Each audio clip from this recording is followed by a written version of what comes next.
Last month Rashmika and Vijay దేవరకొండకి పెళ్ళైంది. అందరికి పిలిచిన నన్ను ఎందుకు పిలవలేదు అని చెప్పి ఒక బుజ్జి పాప వీడియో చేసింది. విజయ్ దేవరకొండ రష్మిక మనల్ని కూడా పిలవచ్చు కదా పెళ్లికి. పిలిచినారు, వెళ్ళింది, అక్కడ ఎంజాయ్ చేసింది, ఒక వీడియో చేసింది.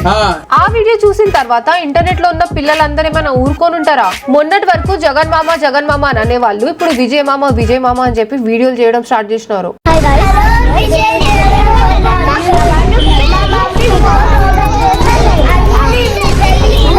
రే ఎంతమంది ఉన్నారో మీరందరూ?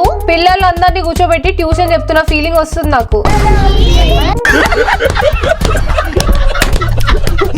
సరే స్టార్టింగ్ లో పిల్లలే కదా అని చెప్పనుకున్నా, తర్వాత అర్థమైంది విజయ్ దేవరకొండ రష్మిక. ఆయన ఎవరు? విజయ్ దేవరకొండ. అచ్చా విజయా? పెళ్ళైంది కదా. అయింది కానీ ఇప్పుడు నిన్ను కూడా పిలవాలని చెప్పొద్దా ఆంటీ? మనల్ని కూడా పిలవాలి కదా. నిన్నెందుకు పిలుస్తారమ్మా? వాళ్ళంటే చిన్న పిల్లలు. మనం ఫ్యాన్సే కదా. ఫ్యాన్సా? మనం ఫ్యాన్సే కదా, మనం రీల్ చేస్తున్నాం కదా. సరే వెళ్ళండి, వెళ్తూ పిల్లలను కూడా తీసుకోండి. మనం ఏం పాపం చేసాము? ఏం చేసాం మనము? నీ గురించి నాకు తెలియదు కానీ నేను మాత్రం పెద్ద పాపం చేసిన ఆంటీ. ఇన్స్టాగ్రామ్ డౌన్లోడ్ చేసుకోవడమే నేను చేసిన పెద్ద పాపం.